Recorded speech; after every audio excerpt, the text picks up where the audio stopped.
It's my pleasure to introduce you to today's speaker. Now, we're coming up to Christmas, and Christmas always seems to be associated with ghost stories. And so it's very appropriate to introduce you to Dr. Emily Vincent of the University of Birmingham, who's going to talk about seance spectres, spiritualism, and the Victorian ghost story. So, Emily, over to you. Hello, thank you very much for that introduction. I will just share my PowerPoint. Okay, cool. So thank you very much. Thanks to Duncan, thanks to Matthew for inviting me. And I was just saying I'm originally from Derby, so I really enjoy this Dracula connection to Derby as well. So today I'm going to be talking about seance, spectres, spiritualism, and the Victorian ghost story, focused on well-known Victorian authors who dabbled in the literary world of spiritualism, including Charles Dickens, Oscar Wilde, and M.R. James. There'll be some of the people that I'm mainly focusing on today, but I'll also give you a talk a little bit about Florence Marryat, who, like Stoker, wrote her own vampire story, The Blood of the Vampire, in 1897. So for this reason, I like to call 1897 one of the major years of the literary vampire. So while today I'm mostly going to be talking about connections between the popular Victorian movement of spiritualism, which involved contacting spirits of the dead via seances, and the connection with 19th century ghost stories, which featured mystifying mediums and summoned spectres, I'll start by discussing the looming presence of the ghostly in Stoker's Dracula. The figure of the vampire is in itself a ghost. It's an undead being typically appearing at night, often tied to or restricted in a certain and usually a borrowed place as it pursues its haunting mission from beyond the grave. Stoker's tale is full of descriptive and metaphorical references to ghosts, ghostliness, phantoms, spirits, hauntings, as well as occult detectives, which feature and reflect the continuing late 19th century literary fixation on the spirit world, as well as the popular new era of scientific research into the existence of ghosts. Both the natural and the architectural settings of the novel are described through a taxonomy of haunting, while Count Dracula himself is described as an undead mist who seems to penetrate the natural, homely, and folkloric world of the novel's ghostly settings. The Carpathian Mountains are initially described as having ghost-like clouds, which amongst the Carpathians seem to wind ceaselessly through the valleys. These ghost-like clouds later migrate across the continent to haunt Britain's shores, as Whitby Harbour is described as having masses of sea fog which came drifting inland, white, wet clouds which swept by in a ghostly fashion. Dracula himself is described as if entwined with this peculiar natural environment, as he is said to be able to come on moonlight rays, as if floating through the atmosphere as a strange spectral presence. Jonathan Harker also comments on how the internal Gothic spaces around him, as well as the spectral clouds, are made uncanny, with what he describes as the gloom-haunted rooms, which he seeks to avoid. Folkloric warnings about the undead similarly abound throughout the novel, and early on, Jonathan Harker is warned of the many ghostly traditions of this place, which leave him with unnerving ghostly fears. As an undead manifestation, Count Dracula shares many qualities with popular conceptions of the spectre. Like a ghost, Count Dracula is described as having no shadow or reflection. He throws no shadow, he make in the mirror no reflect. He also has the powers to materialize and dematerialize in many different forms, most strikingly as a mist, which, like the ghostly clouds and sea fog, is a highly evocative image of the ghost. He's described as being able to cloak himself in a spectral cloud. He can come in mist which he create, but the distance he can make this mist is limited, and it can only be round himself. It's not just the eponymous male vampire of the tale who embodies such ghostliness, however. As Van Helsing describes the three female vampires, the so-called brides of Dracula, as he encounters these undead phantoms. Similarly, Jonathan Harker describes a scene in which moonbeams materialize into the ghosts of the women, the phantom shapes which were becoming gradually materialized from the moonbeams, were those of 3 ghostly women to whom I was doomed.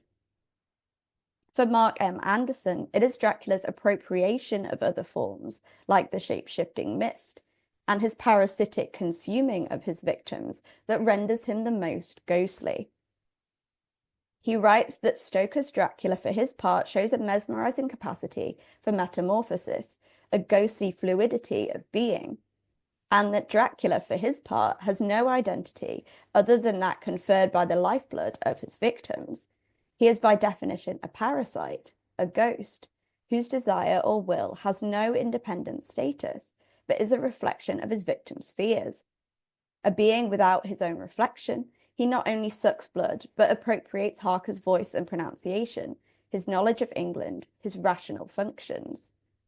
So for Stoker, it is the ghostliness of his infamous Dracula, his undead spectral entity, that renders him a powerful amalgamation of Gothic and cultural themes of haunting. This indeed reflects the 19th century fascination with not just imagining the ghost in literature, but also of interrogating and scrutinizing the idea of a ghost, as inspired by the spiritualism movement.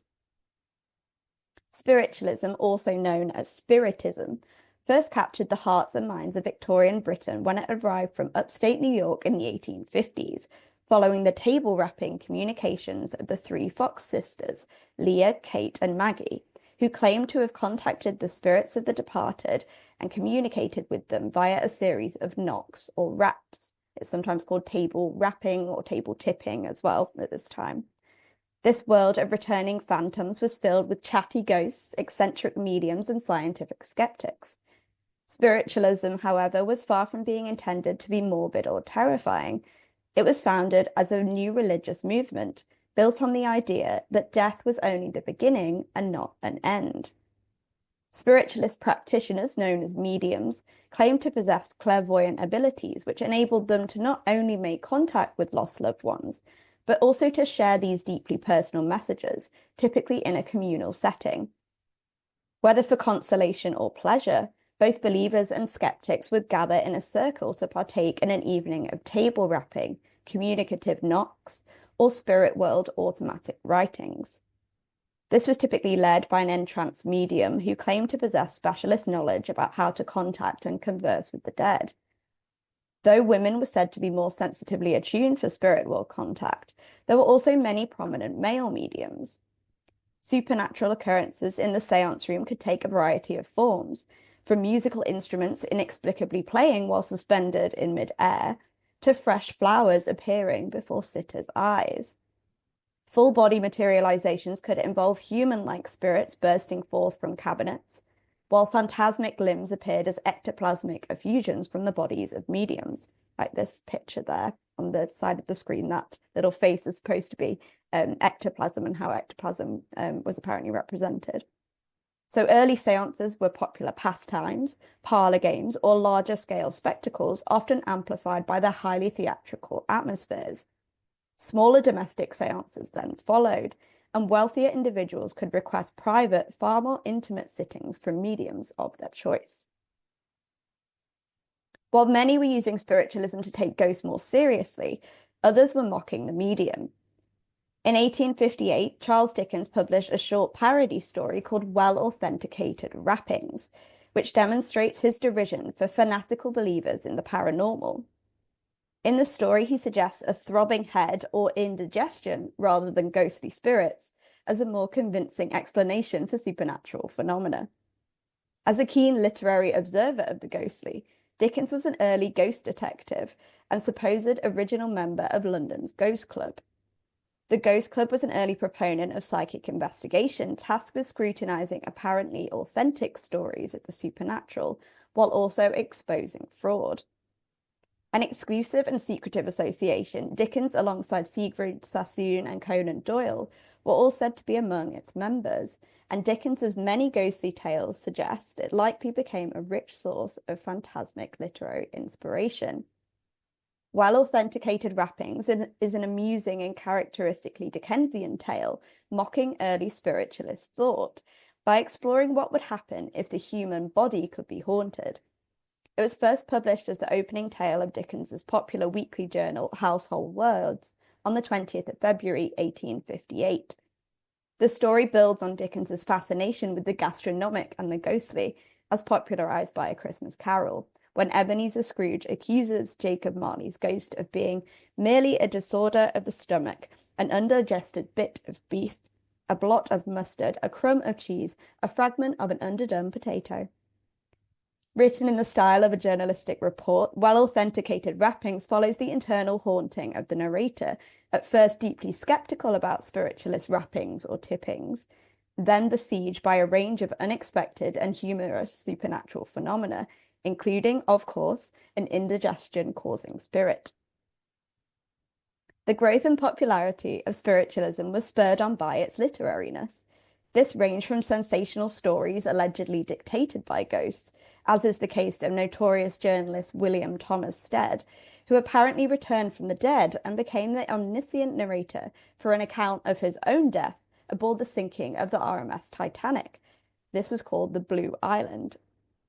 Garish spiritualist newspapers such as The Medium and Daybreak also regularly showcase the latest ghostly sagas, alongside advertisements for psychic healers and seance apparatus such as planchette or Ouija boards, the ones pictured on the screen here. These kinds of idealized storytelling about ghostliness and the romanticization of death were common techniques used by spiritualists to underscore a focus on post-life rather than post-death experiences. These stories also raised themes of authenticity and how ghost stories could blur the lines between what ghost stories might consider to be real. Storytelling in the spirit world therefore became intertwined. By reflecting on the movement's literary character, we can also see how seance tales exist as more than just ghost stories, but also as tales in an established tradition of spiritualism literature, many of which were written by authors, whether believers or cynics, who had first-hand experience with mediums. Perhaps the main question asked of both readers and writers of the ghost story is, do you believe in ghosts? Famous proponent of the scholarly ghost tale, M.R. James, was especially vague in his response to this, though he left the possibility of belief firmly on the table. He claims, "I am prepared to consider evidence and accept it if it satisfies me."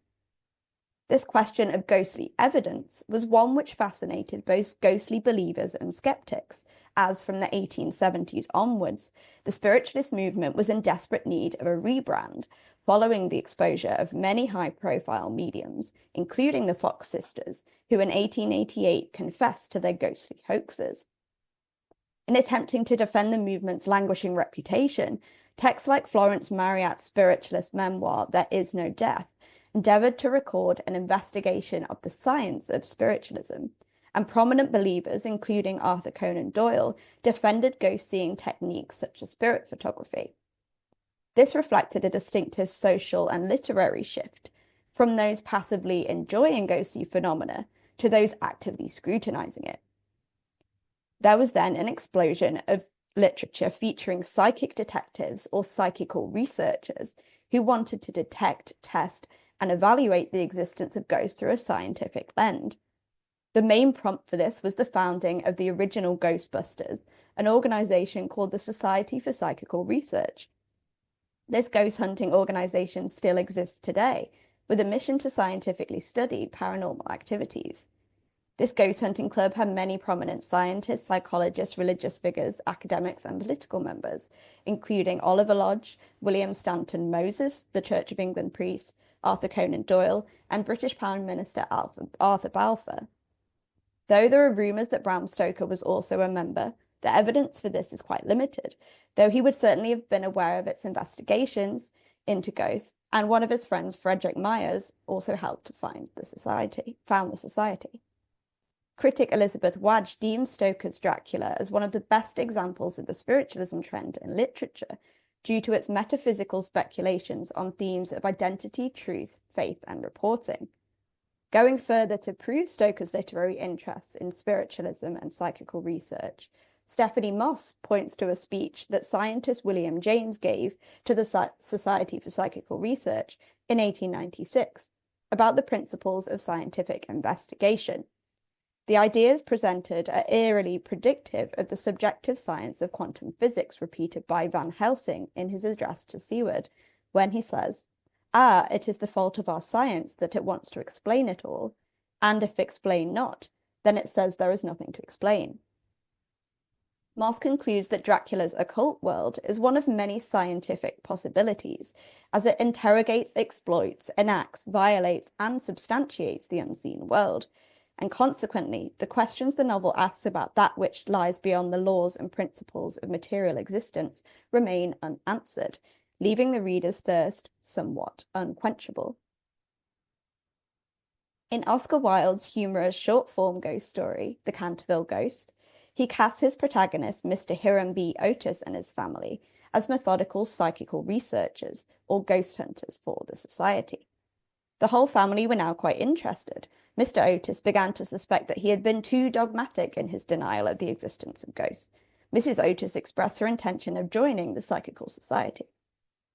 Oscar Wilde's highly visual and vivid descriptive style of prose could be perceived as replicating a photographic style, with himself as the author acting as a spirit photographer to the ghost haunting Mr. Otis's home. Mr. Otis is characterized as an objective psychical researcher, and Wilde's prose here, his short sentences and slow pacing with multiple commas, reflect Mr. Otis's calm and scientific mindset. Mr. Otis was awakened by a curious noise in the corridor outside his room. It sounded like the clank of metal and seemed to be coming nearer every moment. He got up at once, struck a match, and looked at the time.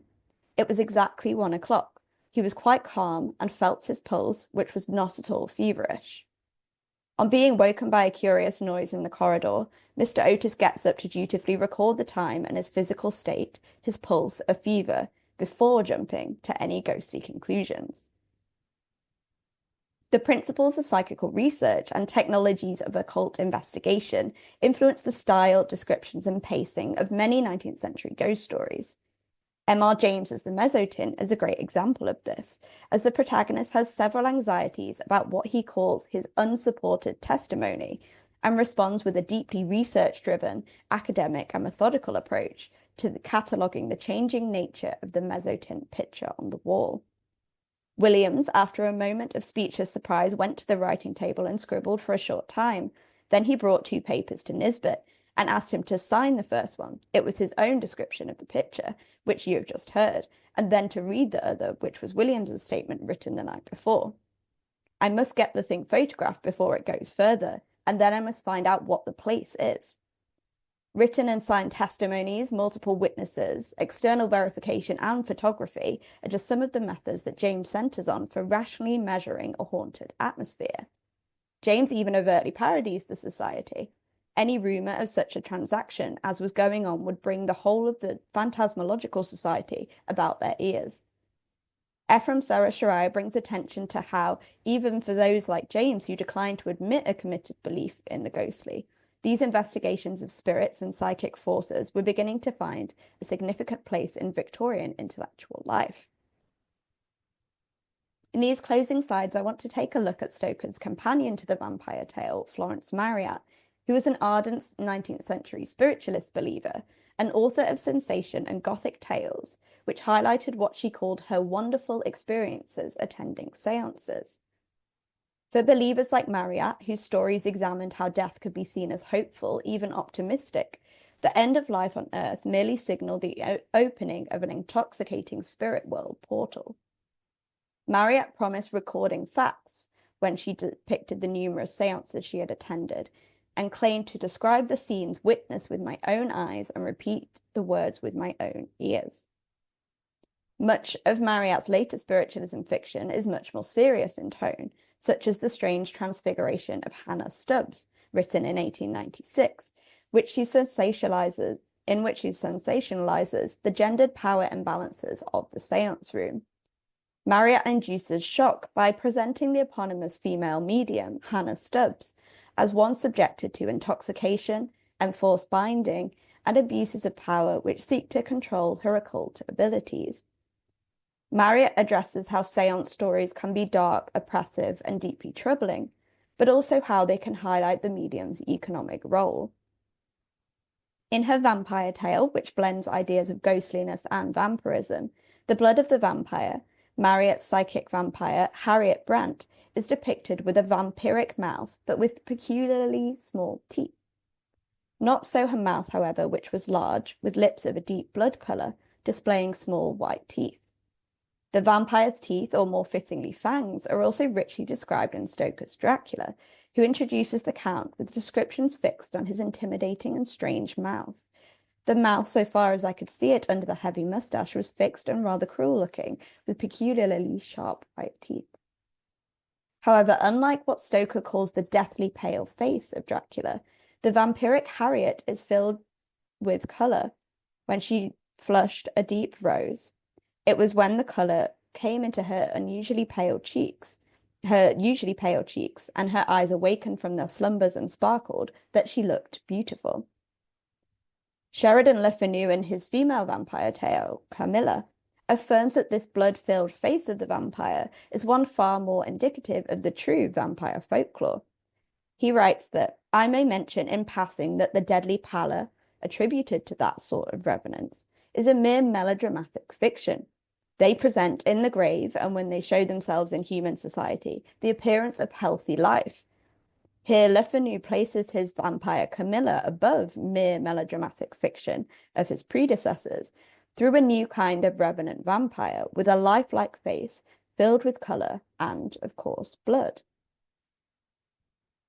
It is fitting then to close by speaking of blood, with Marryat's bloodless psychic vampire.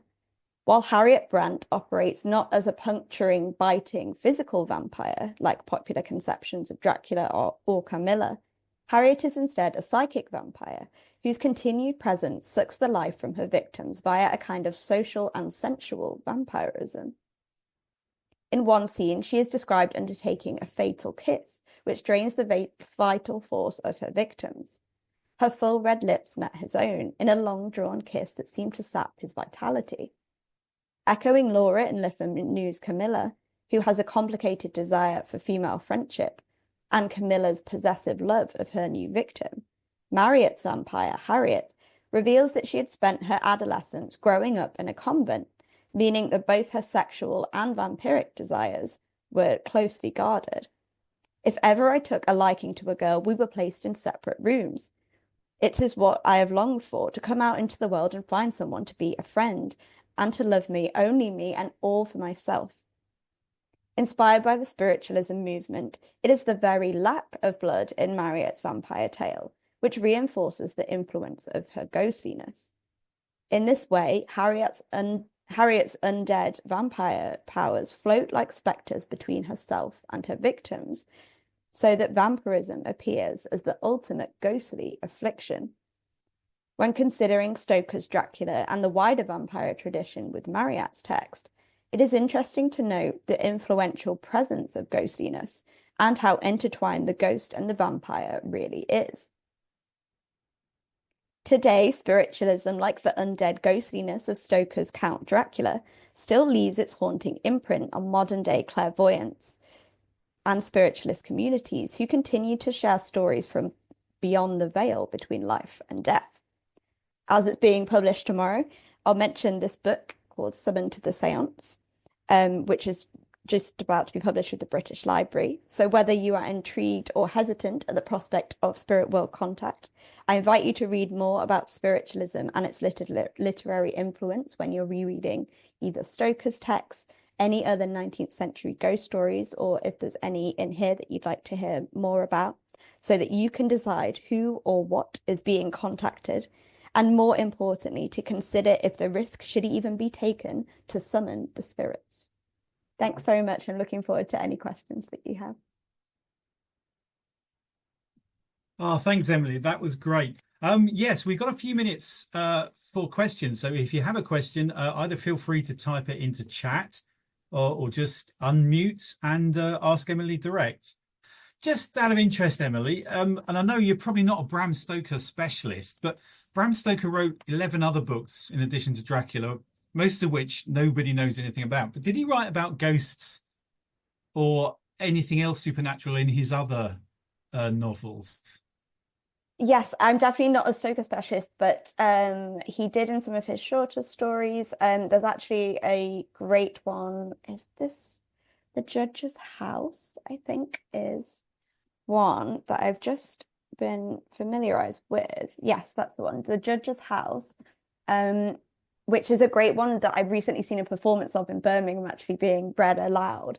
And that was very focused on, again, this kind of trope of animals and metamorphosis that he has within a lot of his stories. But that's essentially about rats kind of being ghostly presences within this house. It's a really, really good story if you haven't read it before, but it's essentially this key trend within Victorian ghost stories of the ghost could be something else. It could be very easily perceived as something else. We can scientifically explain it away. We can explain it as the presence of rats, but then there's always that twist of was it there? Was it not that? So yes, he definitely was interested in the ghost specifically outside of the vampire. And I just think how authors viewed the slippage between a vampire and a ghost is really interesting as well, and how they differently defined them, but there are so many crossovers and similarities with them too. So it's interesting that Stoker also wrote about both of those.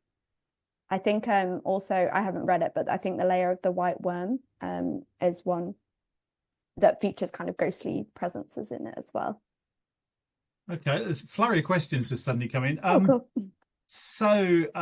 Graham asks, have you heard of the Cock Lane ghost from 1762, which apparently caught the public imagination and received a lot of publicity?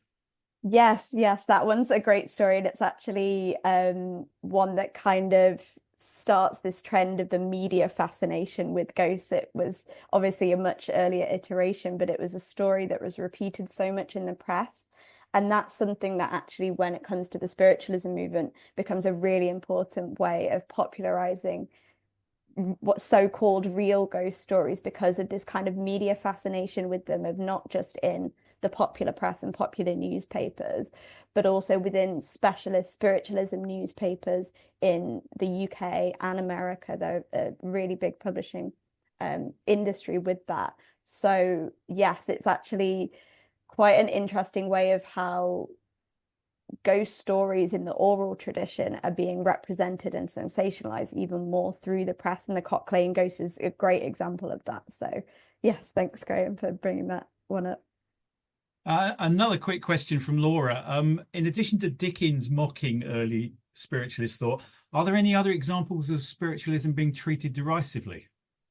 Yes, so many. And that's also something I really enjoy looking at with ghost stories in general, is that kind of mocking of ghosts and actually just um, seeing an author's perspective of how they're really going to kind of take the mick out of it. Another one I'd recommend checking out is it was recently republished, so it was kind of hidden away. It was seen as a bit of a fragment that Fitzgerald actually thought was really good. But F. Scott Fitzgerald wrote a story called The IOU, which was, I think it was maybe 4 years ago. It's been republished in a collection, and it's also in this collection that I've edited with the British Library. But essentially, within that, they're parodying this trend of psychical researchers and the idea of ghosts being good at selling books, so you should make up the idea of a ghost story. And that's quite a common trend in a lot of 19th century ghost tales as well. There's also a story by Charlotte Perkins Gilman called The Giant Wisteria, where there's a journalist figure, and he's discussing the idea that if they invented a ghost within the house, then he'd sell a lot more newspapers. So again, it's that kind of intersection with the press and the idea that you can really amplify and mock the idea of a ghost as well. So yes, there's definitely so many more examples out there as well. So do let me know if you find any more like that. Okay, Matthew asks, have you ever visited a spiritualist church? Because there's still a number around, aren't there? Yes, I haven't actually visited one of the churches, but I definitely would like to. I've been trying so much to try and get into the Society for Psychical Research bits of archives as well. There's an archive at Cambridge University which has so many uncatalogued things mixed around as well, which I'm desperate to go in and properly see. But no, I would really like to go and see some of the spiritualist churches. I was actually living in Vancouver in Canada recently, and they have quite on that side of the coast quite a spiritualist history. And spiritualist churches were very kind of popular ways of getting an expat community together from British people coming over there. So I think it's still quite a community focus, and also something to say that I did kind of mention that it is a when it was first conceived, a new religious movement, and a lot of people today believe in spiritualism as a religious movement rather than just kind of a cultural movement. So that's why those churches are really important, as well as this kind of religious history of it too. Okay, and one last question from Sarah, who asked them, did you find any gender imbalance in your research? Because she says she works in neo-Victorian fiction and the female medium is a very popular trope. Yes, yes, that is a really, really common trend, especially there's so many fantastic kind of scholarship out there about kind of how disputes really about how the spiritualist movement either gave women a platform to have this voice and be able to speak in public, sometimes for the first time, especially in some of these big stage performances that were being done. But on the other side, there's also the idea of ventriloquizing male voices and not actually having their own voices because they're under a trance. So it's this kind of gendered dispute that's still really going on about how kind of beneficial it was for female mediums themselves in terms of prominence versus ventriloquizing other people, essentially. But also something to not forget, I didn't mention him, I don't think, but Daniel Douglas Hume was a really famous male medium as well. And there are a lot of really famous male mediums. And they are also great examples of people that that kind of get lost sometimes nowadays when we're talking about the female medium so much. But men were also seen to be like attuned to the spirit world. It just wasn't in the same sensitiveness that women were said to be. There's a book by Jill Galvan that Sarah, I'm sure you're familiar with if you're researching it, but she talks about kind of sensitivity and women's roles within like typist role and secretary kind of roles and those connections between that. So yeah, that's a really interesting book, but I'm sure you've probably seen it. So sounds good research too. Okay, we're going to have to draw it to a close now, but just one last question from Diana. What's your favorite Christmas ghost story? Oh, such a hard question. I do absolutely love A Christmas Carol. It is really, really is one of my favorites. But the one that I mentioned, it's not very Christmassy, but it definitely would have been read at Christmas, was the Oscar Wilde story that I mentioned, The Canterville Ghost. I think it's really funny. It's a really interesting crossover between American and British culture. There's a big clash of American and British culture within it that's quite funny.